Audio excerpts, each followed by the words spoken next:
ஆச்சி மசாலா. எந்த சமையலும் ருசி தேடும் ரகசியம். 20 ரூபாய்.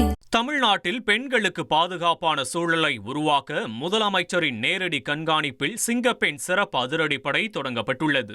இப்படைக்காக 49 ஆய்வாளர்கள், 641 உதவி ஆய்வாளர்கள், 1843 காவலர்கள் உட்பட 2545 புதிய பணியிடங்களை உருவாக்க முதலமைச்சர் உத்தரவிட்டுள்ளார்.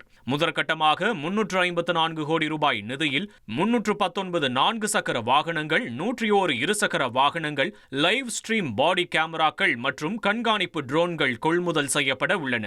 ஐஜி தலைமையில் இயங்கும் சிங்கப்பெண் சிறப்பு அதிரடிப்படையின் தலைமையக கண்காணிப்பிற்காக தனியாக 2.15 கோடி ரூபாய் ஒதுக்கீடு செய்யப்பட்டுள்ளது. தற்போது மாநிலம் முழுவதும் 70 பிரிவுகள், 560 காவலர்களுடன் இந்த படை உடனடியாக பணியை தொடங்குவதாகவும் இது பின்னர் 270 கள அலகுகளாக விரிவுபடுத்தப்படும் என்றும் தெரிவிக்கப்பட்டுள்ளது. இந்த சிறப்பு படையினர் பேருந்து, ரயில் நிலையங்கள், கல்வி நிறுவனங்கள் மற்றும் ஐடி நிறுவனங்கள் உள்ளிட்ட இடங்களிலும், எளிதில் அணுக முடியாத பகுதிகளிலும் ட்ரோன்கள் மூலமும் தீவிர சுற்றுக்காவல் மற்றும் விழிப்புணர்வு பணிகளை மேற்கொள்வர் என்றும் கூறப்பட்டுள்ளது. ஆச்சி மசாலா. எந்த சமையலும் ருசி தேடும் ரகசியம். 20 ரூபாய்.